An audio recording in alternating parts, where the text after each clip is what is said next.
উত্তৰ পূবৰ দুৱাৰমুখ বাইহাটা চাৰিআলি বৰ্তমানে পৰিণত হৈছে অবৈধ কাৰ্যকলাপৰ মূল ঘাটিলৈ। বিশেষকৈ যুৱ প্ৰজন্মক ধ্বংসৰ গৰাহত পেলোৱা ড্ৰাগছ নিচাযুক্ত নিষিদ্ধ টেবলেট বাইহাটা চাৰিআলিত সহজলভ্য। আমিনগাঁৱৰ পৰা ৰঙিয়া, বাইহাটা চাৰিআলিৰ পৰা মঙলদৈ ৰাষ্ট্ৰীয় ঘাইপথৰ দাঁতিত গঢ় লৈ উঠিছে সৰু বৰ হোটেল, ৰেষ্টুৰেণ্ট, লজ আদি। প্ৰায় সংখ্যক হোটেল, ৰেষ্টুৰেণ্ট, লজত থকা খোৱাৰ উপৰিও দিনে নিশাই চলে অবৈধ কাৰ্যকলাপ। ধাবা, লজত চলা মাদক দ্ৰব্যৰ উপৰিও নাৰী দেহৰ ৰমৰমীয়া বেহাই বাইহাটা চাৰিআলিক পৰিণত কৰিছে অবৈধ ৰেড লাইট এৰিয়ালৈ।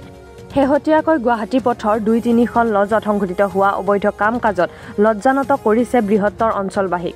এগৰাকী হিন্দু নাবালিকাক সুমুৱাই ইছলাম ধৰ্মৰ যুৱক ৰাহুল আমিনে উৰে নিশা ৰখাৰ বাবে লৈ আহে গুৱাহাটী পথৰ এখন লজলৈ। নিশাৰ ভাগত নাবালিকাগৰাকীৰ অত্যাধিক ৰক্তক্ষৰণৰ বাবে চিকিৎসাধীন হ'ব লগা হয় আৰু পোহৰলৈ আহে লজখনৰ সমগ্ৰ কুকৰ্ম। বিগত সময়ত পাকিস্তান জিন্দাবাদ দি কাৰাবাস খোৱা ৰাহুল আমিনক বাইহাটা চাৰিআলি আৰক্ষীয়ে গ্ৰেপ্তাৰ কৰি প্ৰেৰণ কৰে জেললৈ। চকুমুদা কুলিৰ ভাওজোৰা আৰক্ষী প্ৰশাসনে পাৰিবনে ৰোধ কৰিব এই অবৈধ কাম কাজ, সেয়া সন্দেহৰ আৱৰ্তত।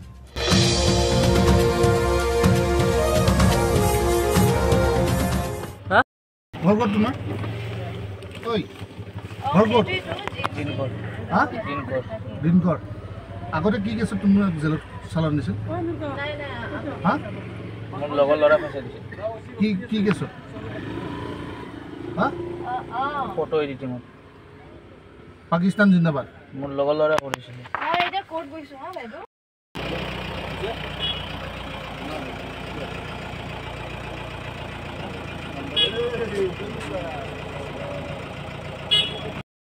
বাইহাটা চাৰিআলি থানাৰ অন্তৰ্গত বাইহাটা চাৰিআলিতে এগৰাকী নাবালিক ছোৱালী, যাৰ বয়স 18 বছৰৰ তলত, এজন ইছলাম ধৰ্মৰ ল'ৰাই আপোনাৰ এটা বিশিষ্ট থানত মানে কি লজ এখনত গৈ কিনে তাত গৈ আপোনাৰ নিজৰ আইডিসমূহ মানে কি ইয়াতে অলপ সলনি কৰিছিলে। ইয়াতে যদিও বয়স মাইনৰ আছিলে, তাতে বয়সটো মানে কি এডাল্ট হিচাপত দেখালে।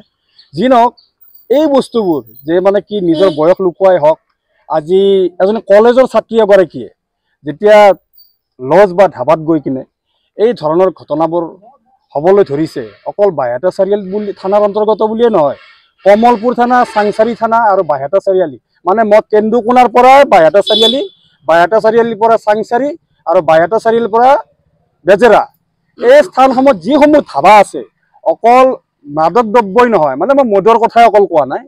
ইয়াতে একচুৱেলি কি হয়, যদি 200 টকাত মানুহে বিৰিয়ানী ভোগ কৰে, আৰু ইয়াতে কিন্তু এই ধাবাসমূহত কিন্তু 200 টকাত কিন্তু শাৰীৰিক মানে ভোগ লৈ কিনে মানুহে গৈ আছে। আমাৰ যিমান দূৰ আমি ডাটাবোৰ পাওঁ, আৰু ইয়াতে বিভিন্ন ক্ষেত্ৰত আমি দেখিবলৈ পাওঁ, মানে বিভিন্ন ঠাইৰ পৰা আহে, অকল ছোৱালী বুলি নহয়, বিভিন্ন জেগাৰ বোৱাৰীবোৰো আহে। সেই বোৱাৰীবোৰে ইয়াতে 200 টকাৰ পৰা 1000 টকাত নিজৰ শৰীৰ বিক্ৰী কৰি থৈ যায়। আৰু এই স্থানবোৰত বিশেষকৈ মই এটা কথা ক'ম, এই স্থানবোৰত কিন্তু এচাম দালালৰ কিন্তু বহুত অৰিহণা আছে। কি ধৰণত আছে, তেওঁলোকে কাক কেনেকৈ মেনেজ কৰে মই নাজানো, কিন্তু আমি এইটো বস্তু দেখিব পাওঁ যে মানে কি কিছুমান মানুহ 2-4জন ব্যক্তি মানে কি নিৰ্দিষ্ট এখন ধাবা বা লজ এখনত মানে কি কিছুমান মানুহ মেনেজ কৰা মানুহ থাকে, আৰু এই মেনেজ কৰা মানুহবোৰৰ কাৰণে আজি মানে কি এইবোৰ ধান্দা মানে কি ইয়াতে আমাৰ অঞ্চলত মানে কি চলি আছে। আৰু এই ছোৱালীজনী, যিজনী ছোৱালী, তাইৰ ইতিমধ্যে অৱস্থা মানে কি অলপ বেয়াৰ ফালে বুলি মই গম পাইছোঁ।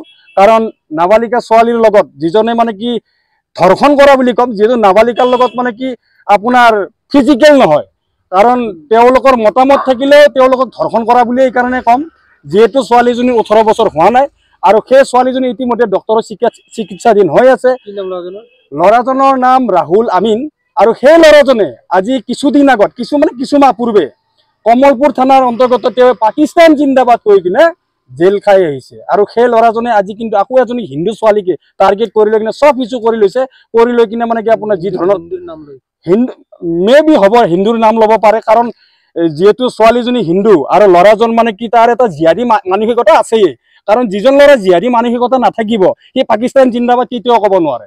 আৰু এই ধৰণৰ যিবোৰ জিহাদী আমাৰ মাজত ৰৈ আছে, আৰু এইবোৰকো যোনে ৰক্ষণাবেক্ষণা দি আছে, মই মাননীয় আমাৰ মুখ্যমন্ত্ৰী মহোদয় হিমন্ত বিশ্ব শৰ্মা ডাঙৰীয়াৰ, এইটো আমাৰ গৃহ সমষ্টি আৰু আমাৰ আৰক্ষী